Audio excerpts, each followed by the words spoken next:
ไม่รู้จักไม่สนิทไม่อยากมองหน้าไม่ชอบหน้าอะไรอย่างเงี้ยแบบมันไม่ชอบนั่นแหละมันคือไม่ชอบหน้าเหมือนนั่นแหละไม่มาแต่เป็นคนมาชวนคุย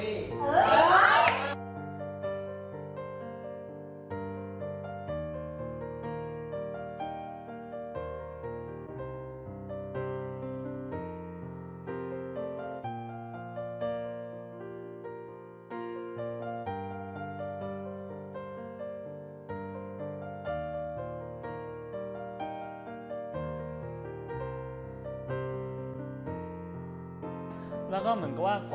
มจะต้องไปเวิร์กช็อปหนึ่งแล้วผมก็เห็นว่าเอ๊ะทำไมมันถึงมีแบบไอ้คนนี้ไปด้วยอะไรอย่างเงี้ยแล้วก็เลยรู้สึกว่าไปทักทายก่อนดีกว่าจะได้แบบไม่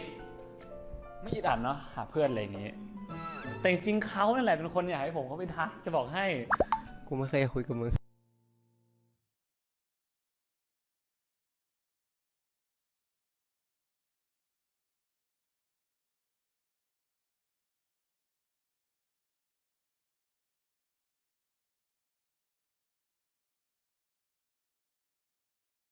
มองทำไมอะไรอย่างงี้บ้างอะแต่ว่าจริงๆลึกๆเราก็ไม่ได้ไม่ชอบเขาหรอกแต่ว่ามันก็แค่แบบมองอยู่นั่นแหละเหมือนเราไม่รู้จักแล้วก็แบบรู้สึกไปก่อนเนี่ยแต่ว่าพอมาคุยกันจริงๆเขาเป็นคนที่นิสัยดีครับนิสัยดีมาก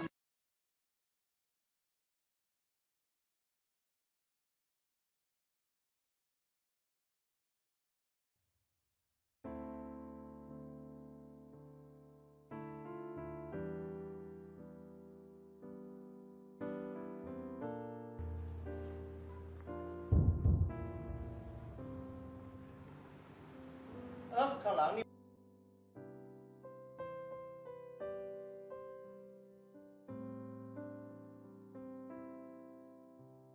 มึงจะมองกูทำเฮียอะไรมึงมองกูทำไมอ่ะมึงจะมองกูทำว่าอะไรสัตว์แล้วมึงจะทำไมอ่ะมึง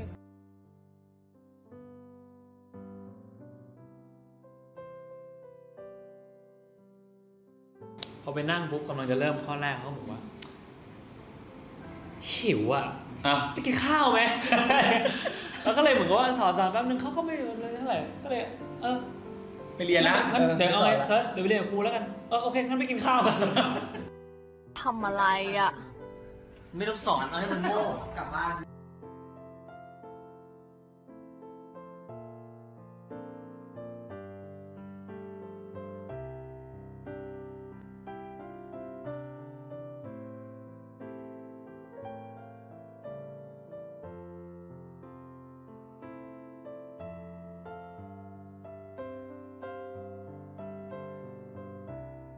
เชื่อไม่เชื่อ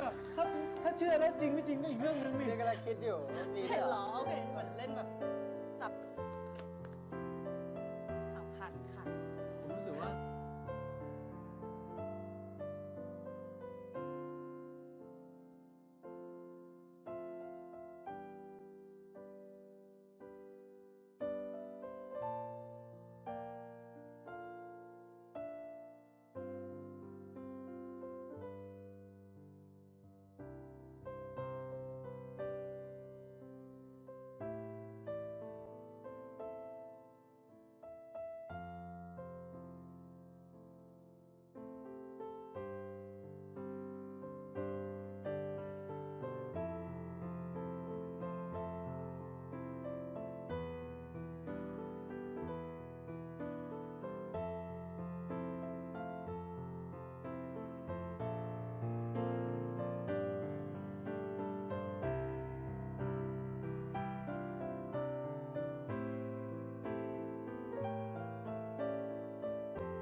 ไปอยากกินแล้วไปซื้อของซุปเปอร์ ได้เลยได้เลย จุดสร้างขยะ ได้เลยได้เลย จุดสร้างขยะทีเขามาเก็บขยะให้คุณเนี่ย ได้เลยได้เลย จุดสร้างขยะที ได้เลย วันนี้ผมจะเอากระดาษไปรีไซเคิลช่วยโลกเอากระดาษ คือที่วันต่อไปเราก็จะได้เราจะได้มีพลังกายพลังใจได้ใช้ในวันข้างหน้านะฮะซึ่งวันนี้เราก็ใช้พลังงานกันมามากแล้ว ด่าทำไม แม่อันนี้มึงกล้าเหรออันนี้มึงกล้าเหรอจะน่าโดนจับได้ตรงไหนเนี่ยอันเนี้ยมันแบบมันดูจะเป็นคนที่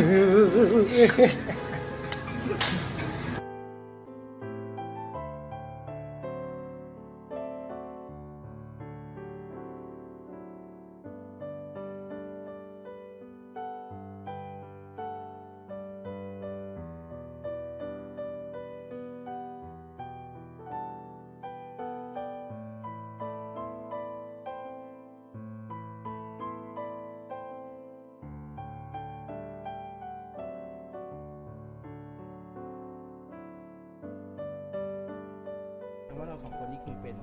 พระเอกกับนายเอกเลยแบบ เป็นพระเอกกับพระเอกด้วยครับผม นายเอกกับพระเอก นายเอกคือนางเอกใช่ไหม ใช่ อ๋อโอเค ใช่ไหม พระเอกนายเอก